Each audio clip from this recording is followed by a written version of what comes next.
Maharashtra TV आपल्या हक्काचा media. काय नवीन केलं?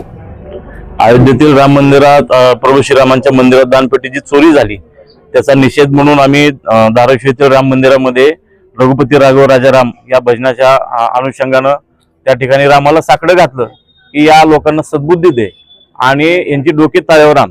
महत्वाचं म्हणजे महिन्याला 30 ते 40 लाख भाविक राम मंदिरात दर्शनाला येतात। अयोध्येच्या साधारणतः 4000 कोटीपेक्षा जास्त दानपेटीत दान जमा झालं आणि आता जो त्या ठिकाणी चोरी झाली त्याच्यामध्ये 85 लाख रुपये चोरले गेले एवढंच सांगितलंय। तर ते लाखो कोटी रुपयाचा आकडा आहे। साधारणतः जवळपास 200, 250 ते 300 कोटीच्या घरात तो आकडा आहे, पण सांगताना ते 85 लाख रुपये सांगतायत। आणि त्या ठिकाणचे सीसीटीव्ही फुटेज गायब आहेत, त्या ठिकाणच्या पावत्या गायब आहेत, कथित जमीन व्यवहार झाले आहेत त्या तिथल्या कर्मचाऱ्यांचे, त्याची चौकशी झाली पाहिजे।